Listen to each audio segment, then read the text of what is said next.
Corax, Señor de las Sombras, por Guy Haley. Capítulo 11. Otra forma de guerra. La Guardia del Cuervo atacó Zenit 312 en plena batalla. Líneas de cruceros avanzaron sin reserva por delante del avance principal. Tomaron las posiciones y aniquilaron metódicamente los enjambres de satélites asesinos de Zenit 312. Feng, al que habían dejado al margen, observaba impotente desde la cubierta de mando de la Song He, junto a su flota, cuyo cometido se había reducido a proporcionar un paraguas protector a las naves de la Guardia del Cuervo contra el fuego de las armas de las otras ciudades. Las Mil Lunas no alcanzarían posiciones óptimas para el bombardeo cooperativo hasta una semana después. Los proyectiles que disparaban a millares eran fáciles de rastrear y derribar antes de que se acercaran a ninguna de las flotas imperiales. Pero los rayos de partículas gravitones y láseres que salían de su arsenal de armas de energía impactaban al instante y se movían como lenguas parpadeantes de relámpagos artificiales por toda la formación de la flota interpuesta entre las ciudades y la Legión. La 27ª Flota Expedicionaria se llevaba la peor parte. Los centenares de escudos de vacío formaban arcos de resplandores púrpuras y verdes y amarillos, que iluminaban el negro espacio a lo largo de los cientos de miles de kilómetros. Fenn no puede hacer otra cosa que observar y prepararse para la fuga del enemigo. Sus capitanes de artillería lanzaban un sinfín de misiles antimunición y señalaban ataques láser. Las alarmas sonaban al agotarse las municiones. Los oficiales lo tenían todo controlado. Redirigían los recursos según fuera necesario y ordenaban pequeños turnos en los corredores de fuego para compensar las torretas que necesitaban enfriarse o requerían reabastecimiento. En las otras 50 naves ocurría lo mismo. Los audaces capitanes permanecían inactivos mientras sus tripulaciones cumplían con el deber. La luz de combate estaba activa, roja y amenazadora, pero el susurro constante de órdenes y peticiones era tranquilo, a pesar de la tormenta de luz que atravesaba el vacío. No había peligro inminente. Feng tenía dos solitos activos frente a su trono de mando.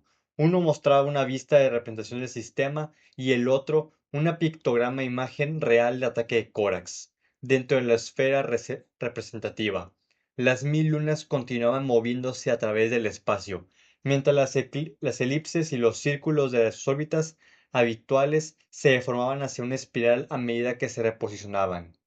Las naves de la cofradía se contenían esperando a volver a desplegarse, en caso de que la flota de Feng lanzara un ataque a una luna secundaria. La 27ª les hacía frente en un punto muerto. Feng no podía hacer nada o la nave de la cofradía presentaría a la legión primarca. Las naves de la cofradía no podían avanzar sin presentarse entre los cañones de la 27ª. El almirante se imaginó como sus homólogos en las naves de guerra carinianas mirando pantallas similares y teniendo pensamientos similares. Miles de años de desarrollo divergente separaban sus culturas, pero era sorprendente lo poco que la mayoría de sus civilizaciones humanas se habían alejado de sus raíces.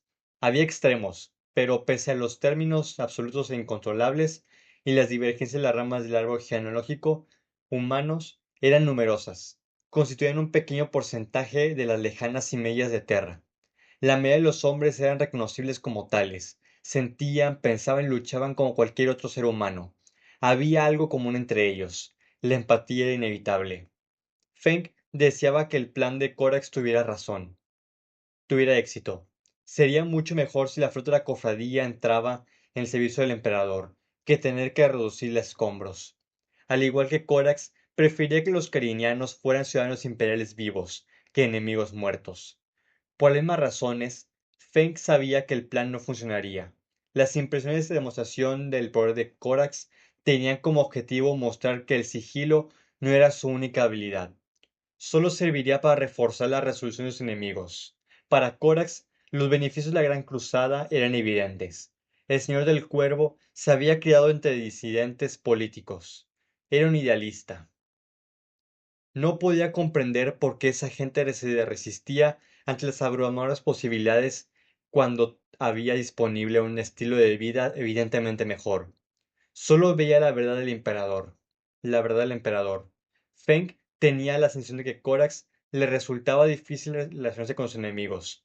que pensaban de forma diferente. No entendían que la verdad es subjetiva, no absoluta. Era la debilidad del primarca.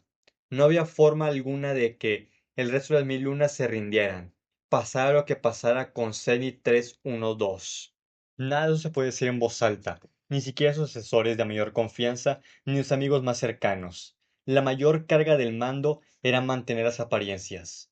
Morderse la lengua lo irritaba mientras veía cómo la flota de Corax atravesaba los escudos de energía que empezaban a fallar de Zenith 312 y lanzaba a los grupos de desembarco de la Guardia del Cuervo como si de semillas arrojadas a millares sobre un jardín se trataran. Flotillas de torpedos de abordaje, cañoneras y ariete de asalto atravesaban la nube de satélites de ataque neutralizados, mientras los negros buques de guerra mantenían el bombardeo constante sobre los principales emplazamientos de armas de la ciudad. El fin de Zenit 312 había comenzado. El trueno y la furia llegaron a las estancias de los asesinos vestidos de negro, los hijos de Deliverance, equipados con armadura exterminador. Se desplegaron en un gigantesco asalto desde una nave de desembarco para apoderarse de los muelles de atraque exteriores de la ciudad. Esta acción inicial terminó rápidamente. A su paso, el ejército de Korax se lanzó a bordo de Zenit 312 por miles matando a medida que avanzaban.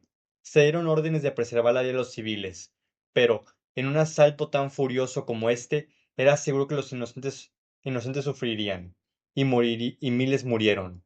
Los vehículos blindados atravesaban las zonas habitadas, los parques, los incendios ardían en los arboretos, los mares cautivos se drenaban desde los tanques rotos.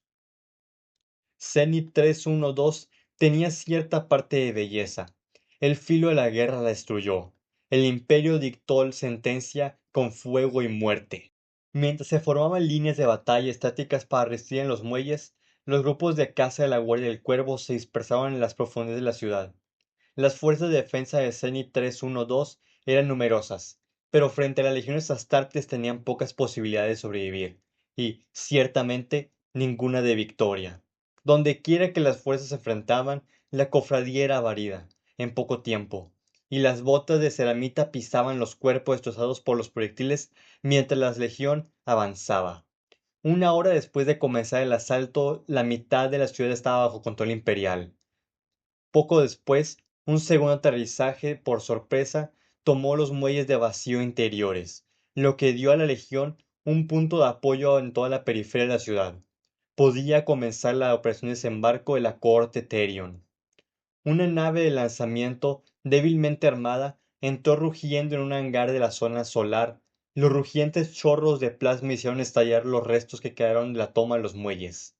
La nave se puso de lado de un pórtico de reabastecimiento destrozado. Su rampa cayó de un golpe contra una mancha de Prometium que se extendía, y los aliados de la Guardia del Cuervo se apresuraron a salir.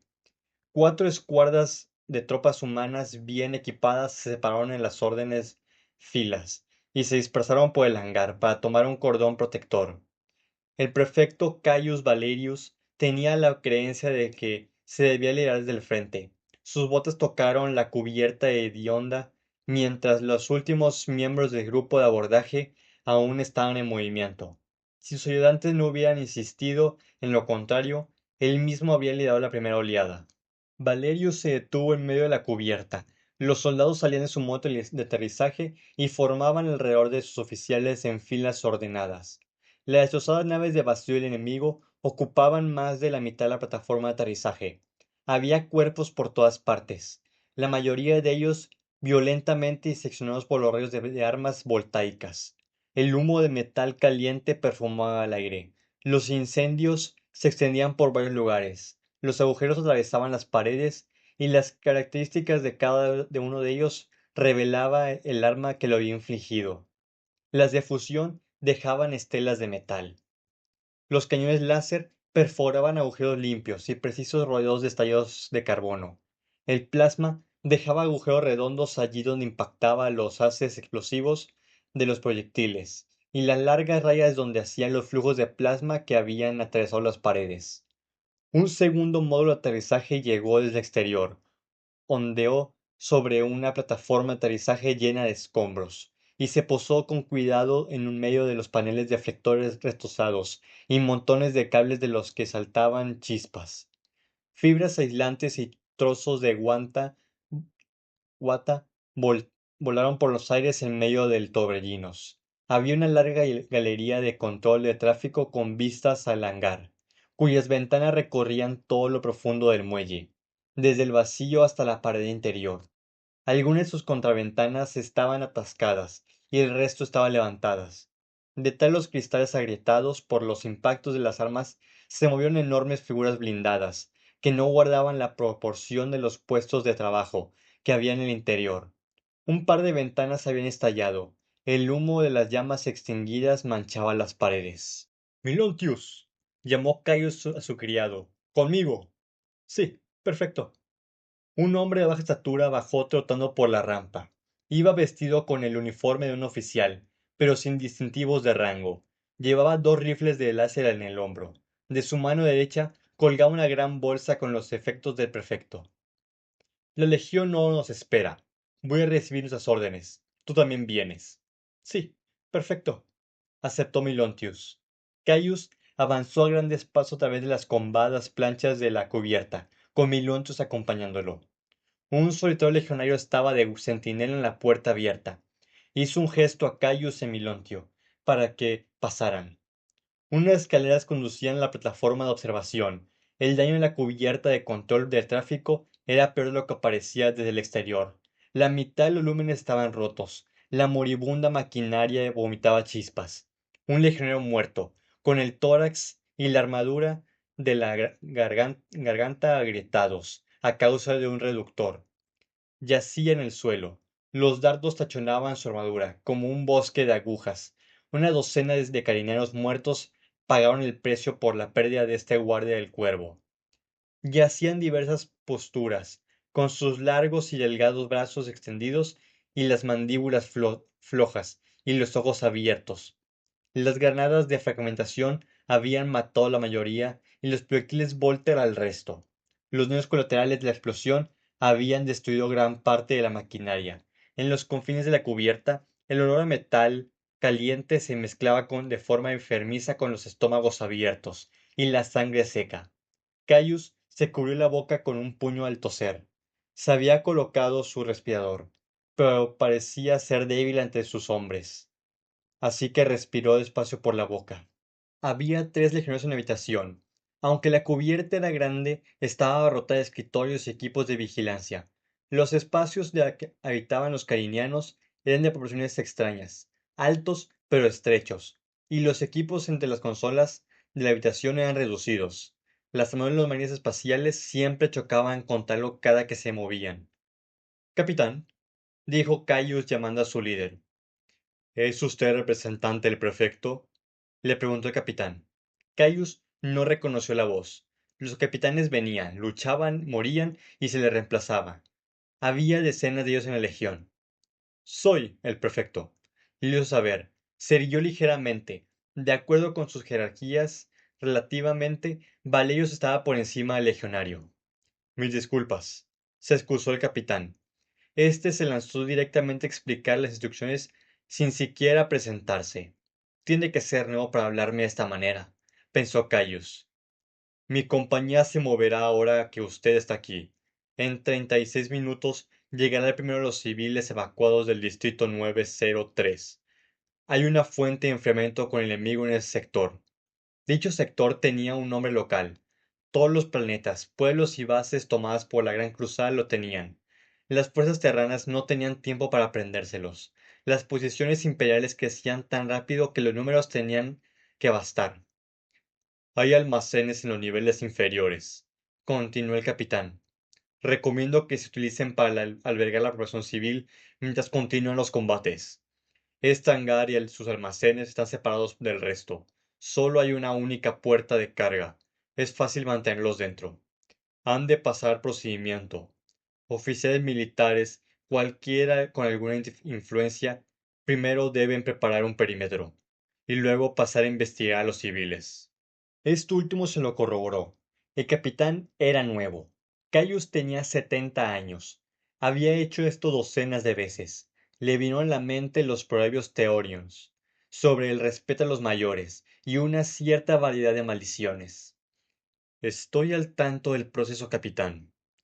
Por supuesto, confío en que verá que ya está hecho, dijo el capitán, modificando su tono al captar ligeramente la molestia de Caius.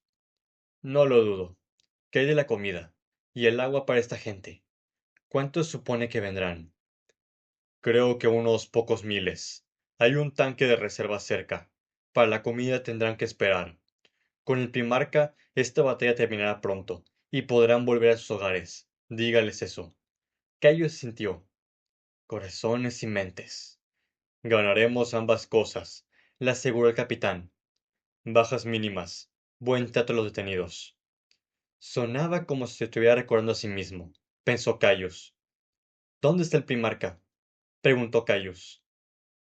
¿Lo conoce hace mucho tiempo? Le preguntó a su vez el capitán. Desde que la cohorte Therion le juró lealtad, así que sí, lo conozco. Desde más tiempo que tú, añadió para sí mismo. Entonces no necesitas preguntar. Está donde siempre está, cazando. En la ciudad, Korak se había adelantado a su ejército, se adhería a las sombras, pasaba por encima de los dispositivos de vigilancia y desactivaba aquellos en los que no podía esconderse. Los ojos humanos eran fáciles de engañar. Entre los muchos y maravillosos regalos que el emperador había bendecido a Corax estaba el de esconderse a plena vista. Alguna habilidad innata de la naturaleza psíquica, suponía Corax, bloqueaba su presencia en las mentes de los humanos y la mayoría de los senos. Si se concentraba, podía desvanecerse de sus percepciones hasta hacerse invisible. Había tenido conocimiento de ese poder cuando era joven, en los laberintos de la prisión de Licaeus. Al principio le había costado mantener su concentración, pero se le fue haciendo más fácil con el paso del tiempo. Ahora podía mantener su don de protección mientras mataba a sus desconcentrados enemigos. Ni siquiera entonces podían verlo. Destrozaba sus cuerpos mientras buscaban con terror al fantasma que los estaba masacrando. Corax era por naturaleza un libre pensador, que prefería hacer su propio trabajo, no un general, sino un señor de la guerra. A sus hombres se les animaba a pensar por sí mismos, en parte para que Corax no tuviera que dirigirlos. A menudo operaba solo. Las acciones de la Legión eran a menudo poco más que una tapadera para su propio y decisivo golpe, así que iba a ser en Zenith 312. Corax mantenía la intención de capturar al propio archicontrolador Ágara, con el que iban una docena de legionarios con el mismo asombroso poder. Los maestros de las sombras, los Mor Deitan, en la lengua kiavarana. Era una pequeña proporción de la legión que, por un capricho de la semilla genética, derivaba de los cuerpos de su primarca, había heredado el don de la invisibilidad de Corax. Nadie los vio, nadie los detuvo. Corrieron por los pasillos abandonados y por barracones llenos de soldados que luchaban por repeler el asalto de la Guardia del Cuervo. Pasaban sin ser vistos, sin importar cuán llenos estaban por los lugares de los que iban. Daban buena cuenta las unidades, los augur y los auspes cuando era necesario, ya que las máquinas no se les podían engañar. El enemigo estaba demasiado ocupado para pararse a investigarlo. Ser capaz de moverse libremente por el territorio enemigo le daba a Corax una perspectiva única de la guerra. Había estado en los centros de mando de los generales enemigos cuyos ocupantes discutían con convicción sobre la mejor manera de matarlo. Había caminado por las líneas de trincheras donde las tropas temblaban de miedo ante la idea de enfrentarse a sus hijos. La gente se comportaba de forma diferente cuando pensaba que no los observaba. Así pues, tenía una visión muy secreta de la mente de los hombres. Podía haber hecho cosas tan horribles si hubiera tenido un corazón más negro. Seguía habiendo una inquietud profunda en su alma por el don que le poseía. Lo reprimió. Si bien la habilidad era útil y su propósito claro, no le gustaba cuestionar su procedencia. Corax consultó un cartolito de la ciudad, construido a partir de la profundidad de resonancias que emitía el Auspex. Esta vez no necesitaba ocultar los escaneos. Agarat sabía bien que iban a venir. giró hacia una zona de procesamiento industrial igual de sucia y pobre que cualquier otra zona que se pudiera encontrar en la vieja Licaeus. Era oscura, estruendosa y nauseabunda. Incluso ahora, en medio de un ataque enemigo, las gigantescas máquinas continuaban funcionando y procesando los residuos orgánicos de Zenit 312 en alimentos para sus habitantes. Las cascadas de suciedad retumbaban a través de las escalonadas palas de filtración. Las máquinas raspaban la gruesa capa de algas de la superficie de los estanques de flotación y la dirigían por los conductos abiertos hacia las humeantes máquinas de pasteurización. Había gente de ojos muertos por todas partes, cubiertos de suciedad, ocupados de sus tareas, ignoraban el estruendo de los impactos que temblaban a través del tejido de la ciudad. No tienen equipo de protección, por lo que respiraban el miasma sin filtrar y dejaban que la ciudad les salpicara la piel. Corax corrió a lo largo de 3 kilómetros de lechos de crecimiento dispuestos en paralelo. El hedor de los excrementos humanos lo impregnaba todo. Los canales terminaban en una serie de tubos humeantes cuyos extremos bajo la piel verde superficie, un lodo espeso burbujeaba alrededor de los tubos y la espuma subía por ellos en tambaleantes pilas. Aunque eran invisibles a otros humanos, Corax podía ver a sus 12 guerreros a lo largo y ancho en la estructura de la planta de reciclaje mientras la atravesaban. Eran solitarios como él. El don de Corax se ocultó a la legión en general. Aquellos que lo tenían se les separaba tan pronto como se manifestaba, y se les iniciaba como maestro de las sombras. Pasó por debajo de un puente y bordeó unos profundos charcos de orina burbujeante que se introducían en los hornos de recuperación. Unas calles de sencillas casas iluminadas por antorchas de metano de llama verde se bifurcaban a la derecha. Poco después vio el primer supervisor. La esclavitud tenía un coste económico para los esclavistas. Se necesitaban hombres para vigilar a los oprimidos. El hombre y los trabajadores podían haber estado luchando contra los invasores. Sus viles tradiciones sacaban un valioso personal de la defensa. Caerían más rápido por ello. El supervisor caminaba de un lado a otro en un puente que se había construido únicamente para supervisar un amplio tanque de sedimentación que apestaba a amoníaco. Llevaba un equipo básico de un esclavista, un látigo, un arma no letal y otra que era muy letal. Unas cortas escaleras conducían a la plataforma.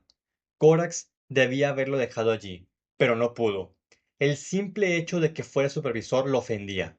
Saltó con fuerza. El hombre se giró alarmado por el impacto de Corax. No vio nada. Un gran peso había aterrizado sigilosamente detrás de él, pero sus ojos no encontraron nada más que aire. Sin embargo, el metal crujió y el aire se movió. Corax ya había visto muchas veces esa mirada en los rostros de los hombres. Los instintos animales le decían al supervisor que algo enorme y mortal venía por él. Corax podía oler su adrenalina. ¿Quién va? Gritó. El miedo provocaba que su voz temblara. La muerte fue la respuesta.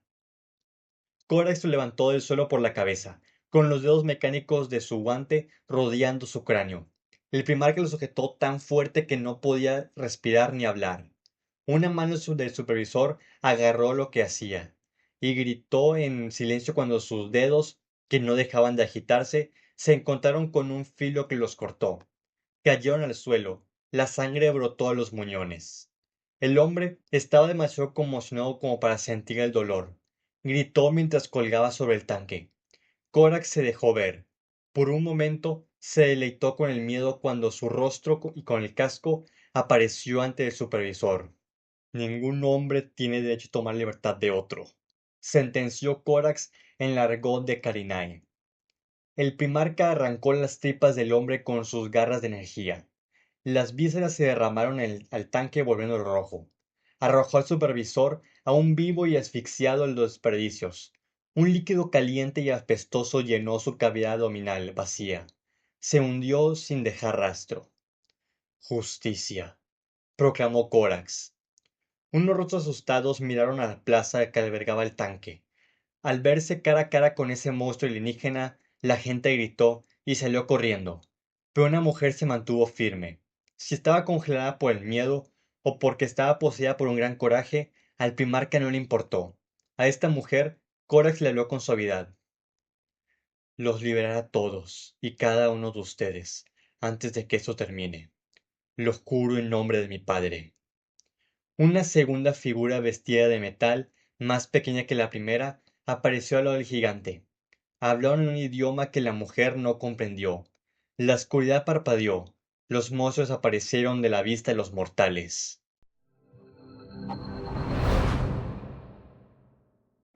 Bueno chicos, eso fue todo por el capítulo de hoy, espero que les haya gustado. En este pudimos ver más en profundidad cómo se lleva a cabo una invasión a gran escala por parte de la Guardia del Cuervo en la luna de Carinae, una luna de Carinae. En esto podemos ver cómo se mantiene la población, intentando mantener la población a salvo, aunque en ocasiones es imposible no tener unas bajas incidentales. También se ve cómo el primarca Corvus Corax se deja llevar por su sentido de justicia, por su sentido justiciero, cuando ve a otra gente sufriendo a manos de esclavistas y, cuan- y se aleja de sus objetivos principales para dar su justicia por mano propia contra los esclavistas que hay en la luna de Carinae. Sin nada más que decir, les agradezco por su apoyo. Les recuerdo que pueden dar like, comentar y suscribirse si les gustó. Y nos vemos en la siguiente lectura. Su lamentador se despide.